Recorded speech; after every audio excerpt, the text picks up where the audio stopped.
প্রথম মেয়াদে যুক্তরাষ্ট্রের প্রেসিডেন্ট হিসেবে ক্ষমতা গ্রহণের পরেই প্রথম আন্তর্জাতিক সফরে সৌদি আরবে গিয়েছিলেন ডোনাল্ড ট্রাম্প। দ্বিতীয় মেয়াদে ক্ষমতায় এসেও প্রথম আন্তর্জাতিক সফরে তার গন্তব্য রিয়াদ, দোহা, আবুধাবি। তবে কি মধ্যপ্রাচ্যে নতুন এক শক্তির খেলা শুরু করতে যাচ্ছেন ট্রাম্প? ওয়াশিংটনের মতে এই তিনটি রাজধানী এখন নতুন বৈশ্বিক বাস্তবতায় মার্কিন স্বার্থের পরিণত কেন্দ্র।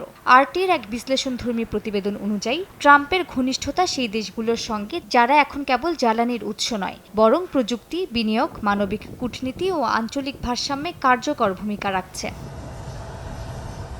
সূত্র জানায়, আগামী মে মাসে ট্রাম্পের মধ্যপ্রাচ্য সফর নিছক আনুষ্ঠানিকতা নয়, বরং যুক্তরাষ্ট্রের পূর্ব নির্দেশনা। ট্রাম্প প্রশাসনের ভেতরে থাকা ব্যবসামুখী নীতি নির্ধারকেরা এই সফরকে দেখছেন বিনিয়োগ আনার পথ হিসেবে, আবার একই সাথে এক আঞ্চলিক এজেন্ডা নিয়ন্ত্রণের কৌশল হিসেবেও। উপসাগরীয় রাষ্ট্রগুলোর সঙ্গে ওয়াশিংটনের এই ঘনিষ্ঠতা কেবল নিরাপত্তার জন্য নয়, জ্বালানি বাজারে স্থিতিশীলতা, উচ্চ প্রযুক্তি খাতে অংশীদারিত্ব গড়ার এবং প্রতিরক্ষার খাতে যৌথ সহযোগিতার ভিত্তি তৈরি করাও এই পরিকল্পনার অংশ।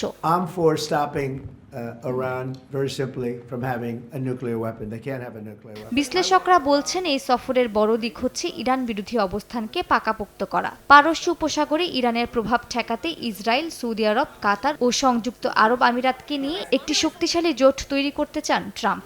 আন্তর্জাতিক গণমাধ্যমের তথ্য মতে, গাজায় চলমান সংঘাতের ভেতরেও আব্রাহাম অ্যাকর্ডসের দ্বিতীয় অধ্যায় শুরু করতে আগ্রহী ট্রাম্প প্রশাসন।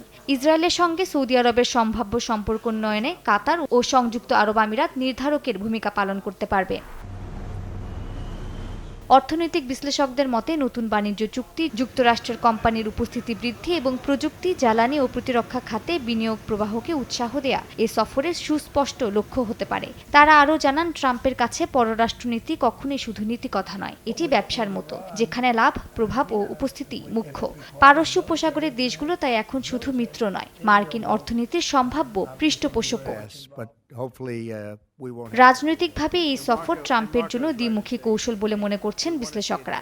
একদিকে তিনি বিশ্বকে দেখাতে চান যুক্তরাষ্ট্র এখনও বৈশ্বিক নীতি নির্ধারণে সক্ষম, অন্যদিকে নিজের ঘরোয়া ভোটারদের দেখাতে চান তিনি একজন শক্তিশালী বিশ্ব নেতা, যিনি জানেন কিভাবে কূটনীতি আর ব্যবসা একসঙ্গে চালাতে হয়। মালিহা সুহরাওয়ার্দী, সময় সংবাদ।